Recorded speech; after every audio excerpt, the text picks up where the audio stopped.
Welcome back. After popularizing the term through much of 2020 after the murder of George Floyd, it seems that every major political leader is now distancing themselves from defund the police. In August, the issue was actually put to a vote in the Senate, which voted 99-0 that any city that defunded the police would have federal funds cut. Clearly, Democrats have come to realize that it won't happen on any sort of significant scale, and the public doesn't want it. Former President Barack Obama recognized this before many Democrats were willing to accept the reality. If you believe, as I do, that we should be able to reform the criminal justice system so that it's not biased and treats everybody fairly, I guess you can use a snappy slogan like defund the police, but you know you've lost a big audience the minute you say it, which makes it a lot less likely that you're actually going to get the changes you want done. But it seems to some that it's still a definitional issue, that defunding the police is still a good idea, that it's just been misunderstood. The Brookings Institute, a Washington-based think tank, which identifies itself as an independent, nonprofit public policy organization, which, quote, does not take positions on issues, published a piece back in May titled 7 Myths About Defunding the Police Debunked, a sort of fact check on defunding the police in an effort to right the ship and get the public behind that effort. I have to say that I was astonished by some of the so-called myths highlighted in the piece, but joining us now to discuss his work is one of the authors of that piece, Dr. Howard Henderson. He's the founding director of the Center for Justice Research at Texas Southern University. He's a criminologist who's done extensive research on issues of criminal justice. Dr. Henderson, thank you so much for coming on the show. Really appreciate it. Well, thank you for having me. Let me ask you, so I'm reading through this piece, and I have to say I hadn't seen the piece until now, even though it was published a while back, about the myths on defunding the police. And, you know, for example, your myth number 3 was that police protect the public from violence was one of your myths. And you talk about how police have trouble tracking down certain criminals involved in violent crimes. And yet I wonder, when you talk about police protecting the public from violence, isn't that what the whole point of a 911 call is to call the police so they can respond and help protect the public from violence?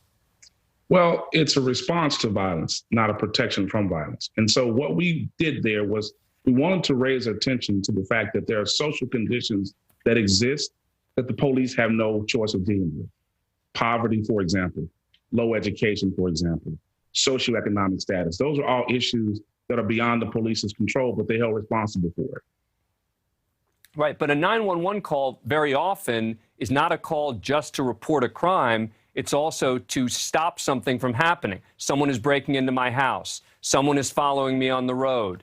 Someone has done something and I see them in the dark there. I mean, when you say police protect, I worry that articles like this do exactly what Barack Obama was talking about right there, right? You say it's a myth that police protect the public from violence, as if that's some sort of fact check on policing. I mean, you know, it does sound to me, even though you say in myth number 1 that defund means abolish, and your claim is that it doesn't, it does sound like what you're really saying is that it ought to be to abolish the police. No, that's not what we're saying at all. What we're saying is we need to have the conversation about just the type of policing that we need. Police need to be able to focus on violent crime, not focus on petty offenses. What we're trying to do is raise attention to the fact that we have police spread way too thin, and they need to be able to focus on the most at-risk individuals in our community.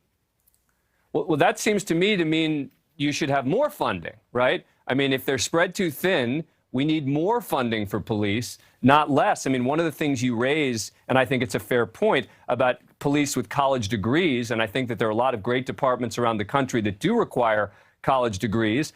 Again, that requires more funding. So you're saying they're spread too thin. You're saying that they ought to have college degrees. It sounds to me like what you really mean is we ought to be funding more.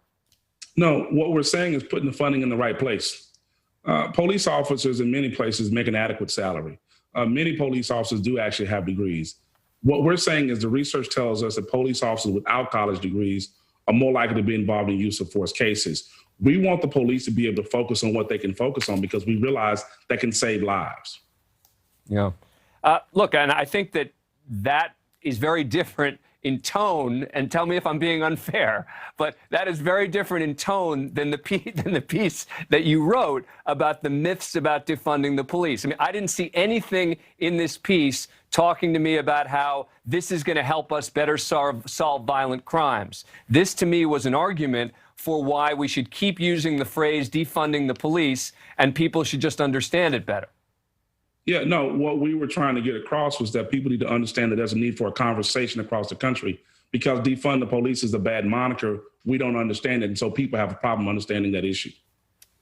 And do you think that you would agree with me, would you not, that the quote-unquote defund the police movement is basically dead? Oh, I think it's obvious that defund the police movement is dead. That's very clear across the country. Yeah. And are you disappointed about that? No, we're not disappointed, because we're trying to have the conversation, because we realize that this is the first time in modern history we've had a conversation about police allocation of resources. Right. Look, and I am all open to having discussions a lot about policing. I mean, for example, I've said I'm very much against no-knock warrants, for example. I think they're a real problem. And there are other aspects of policing to discuss. I just don't think that the way you framed it in this article that was published by an organization that claims not to take positions on issues was a very fair characterization of, as you put it, some of the complex issues and how we can go about solving violent crime. But let me give you the final word. Yeah, well, if you look at our conclusion, we made it very clear that no matter what you call it, defund the police, reallocate funding, total reimagination of resources, the research supports a public health approach. What that looks like, we remain to be seen. All right. Well, it seems at least we're in agreement on certain aspects of this. And this is the kind of conversations that I want to have about this kind of topic and a lot of other topics. Dr. Henderson, thank you for coming on the show. Appreciate it. Thank you for having me.